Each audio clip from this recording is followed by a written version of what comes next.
My full name is Rachel Flemming. My job title at the moment is Senior Teacher at Radley Primary School. I teach Year 5 and 6 and I'm part of the Senior Leadership team. What's your opinion of free schools, Rachel? I think that I understand why some people in the community want them, but I think it's detracting from the state schools and taking money into a subsection of education that would lead to other areas being deprived of that funding. Okay. Would you consider joining a free school? Yes, I would consider it. I would never say no to any job opportunity because you don't know what circumstances you might be in at that time. And what effect do you think free schools will have on children's education and why? I would be concerned about some of the quality of the teaching and the staff that they might employ because they would say that they would have to fit their criteria. However, there is also the possibility that it could be very good because they want to specialise in certain things and therefore that they would employ people who had got those particular skills, and they will only select children who would therefore be able to do what they want. Does it concern you that they might just focus on one subject as they don't have to follow the national curriculum? Does it concern you that they might just focus on that subject rather than the standard ones like maths and English? Yes, it does to a degree. I think it could be quite limiting, but then that's down to parental choice. I mean, I'm very in favour of a broad and balanced curriculum, and I think, yes, of course, academic standards are very important, but it's not the be-all and end-all. For some children to achieve, they won't achieve high academics, but if they have that broad and balanced curriculum, it helps them to achieve better in the areas that they struggle with. Do you believe that free schools might help reduce overcrowding in primary schools?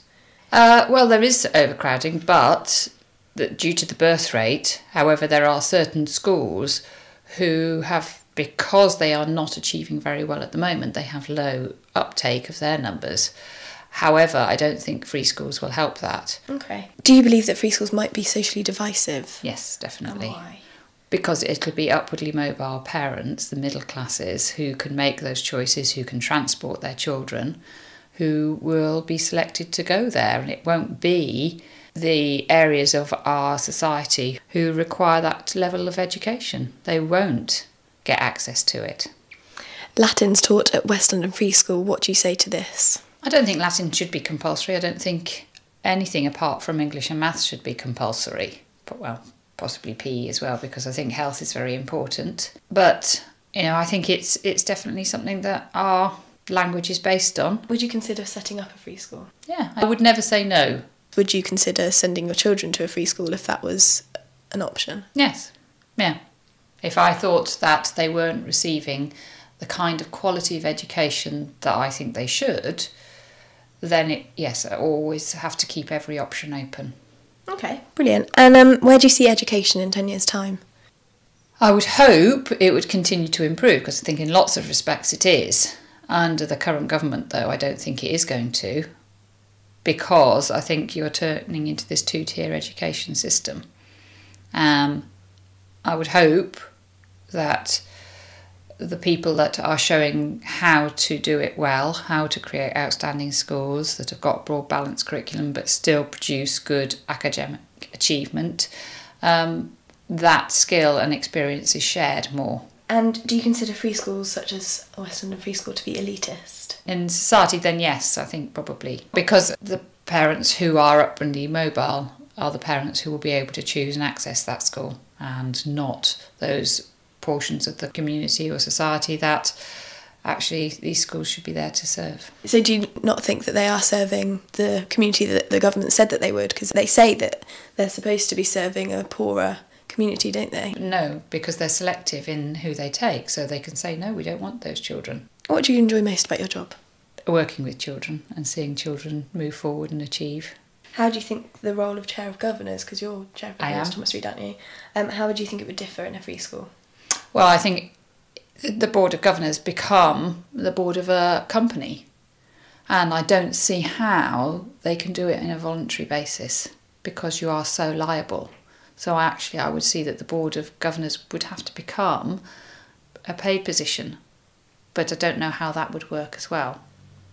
But I think it's being a governor anyway is a huge amount of responsibility in a state school. But being a governor in a free school when everything is your responsibility and nothing is taken from by the local authority, you don't have the backing of the local authority if there is a legal issue, I don't know how they will get people to do the job and do the job well. Would you consider going for a headship at a free school like you mentioned earlier? Currently, no, I wouldn't look to apply for a headship at a free school. I looked at the job description this morning, the one at the Europa school, because it's a European school and they want every child to speak either French and English or German and English. They're looking for candidates who are also literate in one of those subjects, and that's not what my strengths are. So no, at the moment I wouldn't. I think there are other headships around that would